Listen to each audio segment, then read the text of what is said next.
Operation സിന്ദൂരയ്ക്ക് പിന്നാലെ പാകിസ്ഥാൻ പ്രകോപനം തുടരുകയാണ്. എന്നാൽ അയൽ രാജ്യത്തിന്റെ എല്ലാ നീക്കവും പൊളിച്ചടുക്കിയിരിക്കുകയാണ് ഇന്ത്യ. ഇതാദ്യമല്ല പാകിസ്ഥാൻ തോൽവി ചോദിച്ചു വാങ്ങുന്നത്.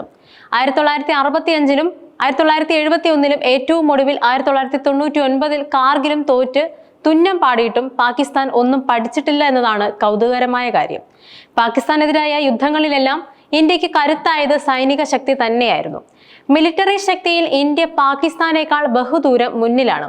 14 ലക്ഷം സൈനികർ അടങ്ങുന്നതാണ് ഇന്ത്യയുടെ സൈനിക ശേഷി. ഇതിനു പുറമെ റിസർവ് അംഗങ്ങൾ വേറെയുമുണ്ട്. പുറത്തുവരുന്ന വിവരങ്ങൾ പ്രകാരം പാകിസ്ഥാൻ സൈനികരുടെ എണ്ണം 6.5 ലക്ഷം മാത്രമാണ്. എന്നാൽ പാരാമിലിറ്ററി അർദ്ധ സൈനിക വിഭാഗങ്ങളാണ് ഇന്ത്യയുടെ ശക്തമായ പിൻബലം. കണക്ക് നോക്കിയാൽ ഇത് 25 ലക്ഷത്തോളമാണ്. എന്തിനും സജ്ജമായ രണ്ടാം നിരയായ പാരാമിലിറ്ററിയും അർദ്ധ സൈനിക വിഭാഗങ്ങളുമുണ്ട്. പാകിസ്ഥാൻ കണക്ക് നോക്കിയാൽ ഇത് 5 ലക്ഷം മാത്രമാണ്.